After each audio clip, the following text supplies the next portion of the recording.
Hello. Oui, gros. Arame. None. Yego. Wabaye Tanzania? Ntabwo nigeze mbayo ariko narahavizisi mu bihe bitanu. Warahasuye? Narahasuraga, hari ibyo nabaga ngiye gukorayo nabyo nta nibanga ririmo nabivuga. Ni biki? Bwa mbere njya Tanzania najyanye n'umuvandimwe umwana mukuru mama wanjye, njyana n'undi mucuti umwe, twari tugiye kwiga gusura Tanzania first of all, kwiga isoko ryaho kugira ngo dutangire business hagati ya Kigali na Dar es Salaam. Yego. Wamaze iki kingana iki?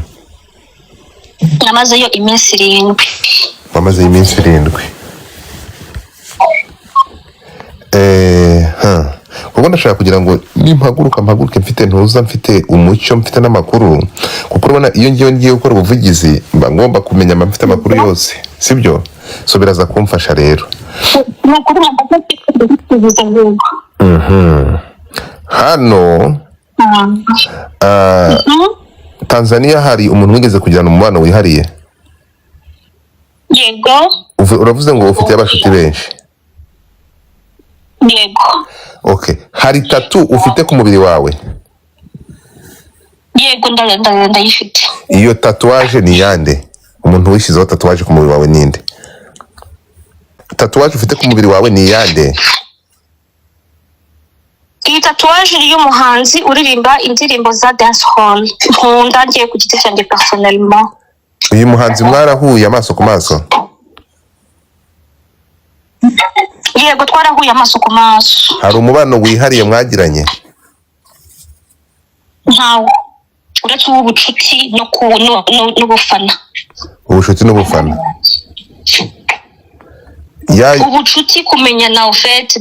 Ya. Ubucuti no kumenyana. Sinzi sanse. Ibivugwa ko gusa mu magambo make turaziranye twigize guhura. Oya, ibivuga rero ko mwabanye nk'umugore n'umugabo. Wabivugaho iki? Kuko yaba amavideo yaba amafoto agaragaza muri kumwe bikavuga ko uyu nguyu ari umugabo wawe. Mwana banye nibyo wabanye nawe cyangwa mwagiye mu rukundo wowe nawe? Ntabwo twigeze tubana. Mwagiye mu rukundo? Ntabwo twigeze tubana. Ite passport, urabizi ko igihugu cya Tanzania ni igihugu umuntu yinjiramo adakoresheje irangamuntu. Ni igihugu umuntu yinjiramo passport cyangwa laissez-passer. Rero passport ifite igihe ninjiriye tize, dufite n'igihe nasohokeye, urabizi ko biba biri biteyeho keshi. Yego. Ibivuga ko so ntabwo wigeze ubana nawe? Ntabwo nigeze mbana nawe kuko iminsi yose nagiye Tanzania, iminsi myinshi nahamaze ndumva ari 10. Yego. Iminsi 10? Ariko hano turabona amafoto y'ibihe bitandukanye. Hari amafoto ya tariki 20, hari amafoto ya 27 z'ukwa karindwi. Urimo kumva n'amafoto y'ibihe bitandukanye mu myambaro itandukanye, nawe urabizi mwagiye muri trip muri kumwe. Dufite aya mavideo yose, amavideo yatubwiraho iki kugira ngo umuntu tuve mu rujijo. Dore hano ibi byose byavuye kuri account yiwe. Ngibi ukubibona ngaya amagambo yasome mu Giswahili ari kuvuga urukundo rutaboneka handi wamuhaye. Dore ngiki Giswahili turagitranslatinga mu Kinyarwanda. Regarde ici. Dore iyo caption njye ntabwo ndi kuyisoma neza. Caption iravuga urukundo, iravuga ko buri muntu wese adatanga urukundo. Urimo kunyumva? Ndakwereka nandi mafoto hano muri gutamikana, nuko nazanye ingi hano iri hano, ariko nandi mafoto arahari. Yego. Nasubiza. Yego. Thank you so much kugira ngo ibi bintu bibe clarifié, haveho n'urujijo. Yego. Uyu muntu ni umuhanzi wo muri Tanzania nk'uko mwabivuze.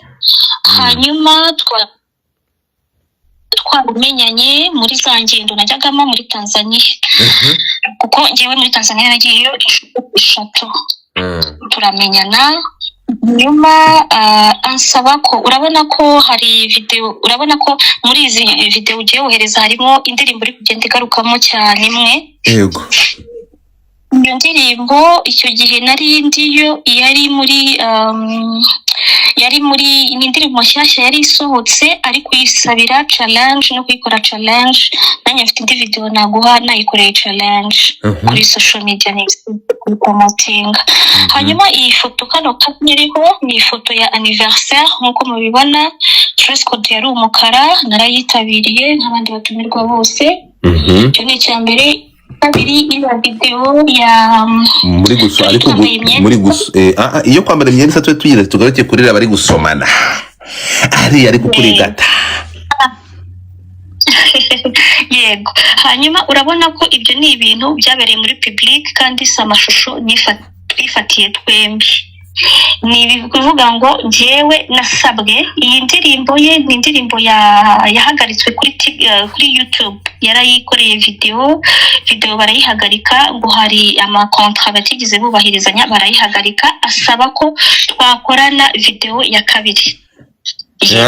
Ibi byose yes suri kumbaza ndi kukubwiza ukuri.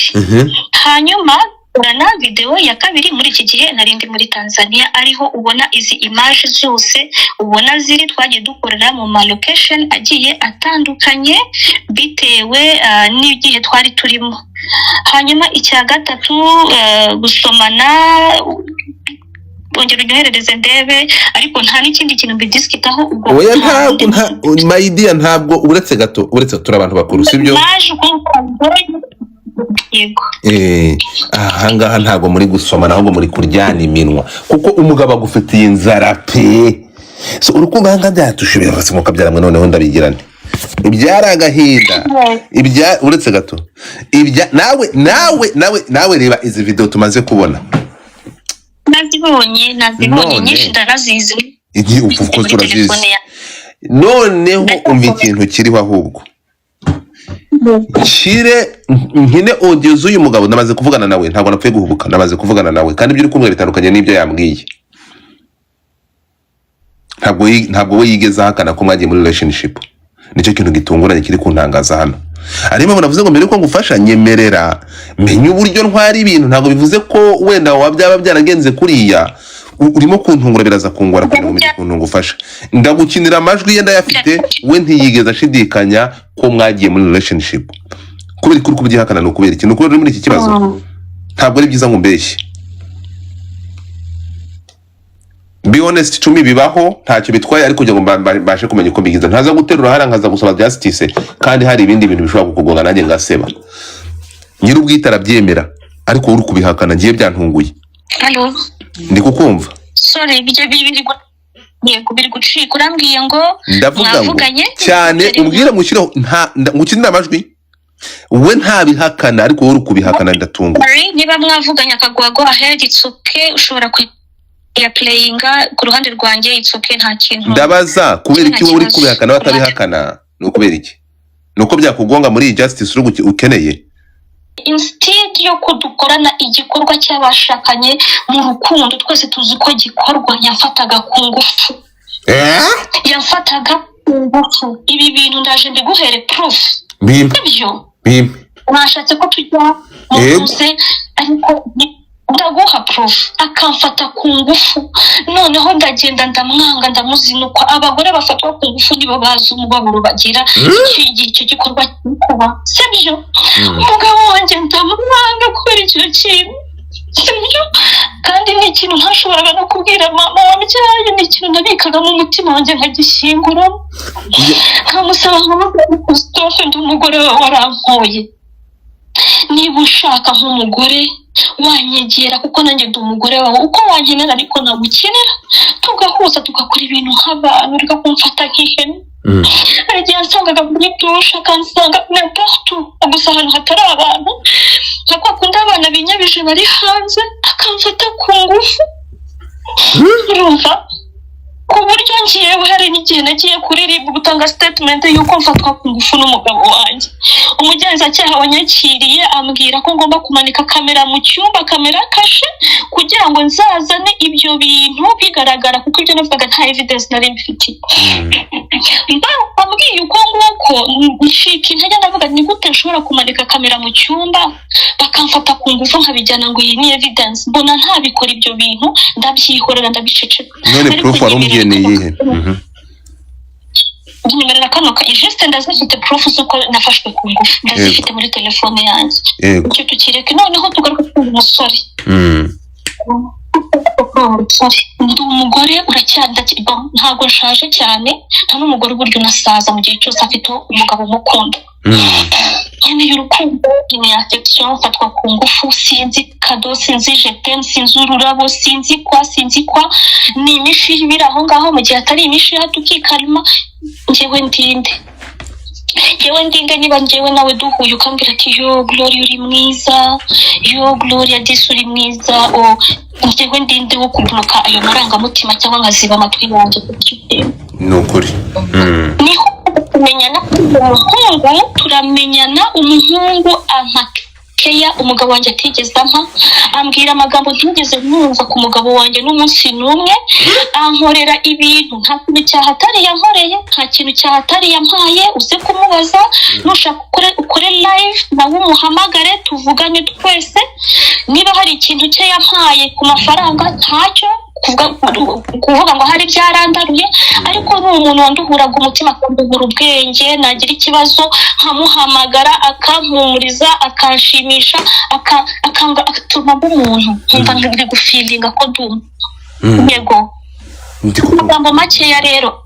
Ni kuri airport yaraje kwanza, ifoto ya mbere ni anniversaire, yani anniversaire y'ukwezi yanjye natumiwe nk'abandi bose. Icya kabiri, amafoto y'imyenda isanzwe, iriya ni imyenda. Hari umucuti we witwa Montana ufite iduka muri Kariako, Dar es Salaam. Montana iki gihe bambara ya mashati yaragezweho, aravuga ati munkorere akanani. Uyu nguyu yari muri challenge y'indirimbo ye, noneho Montana nawe dusaba ko tumukorera iyi myenda. Iyo proof, izo proof waruzimutse, izo proof ni izihe? Reka nzenze kuri telefone, ihangane gatoya, cyangwa reka tugumeho ndi kuzishaka, sorry, ariko ndi no kuvuga. Indi video wabonye niyo kuri airport, aho ngaho yari amperekeje. Hanyuma ibyo wabonye nibyo ngibyo wabonye. Ndumva nta kindi kintu wabonye icyo ngicyo. Yego, ibyo ngibyo ndizera ko wabikuye ku ma réseaux sociaux. Ushobora kuba wabikuye kuri réseaux sociaux. Icyo uwo musore cyangwa nongere icyo uyu musore byo kiraheze, kuko nyine urukumva byo impamvu yatumye mukundana irasobanutse kandi irumvikana. Ntabwo uri inyamaswa, uri umuntu, birumvikana, ufite umubiri, siko bimeze.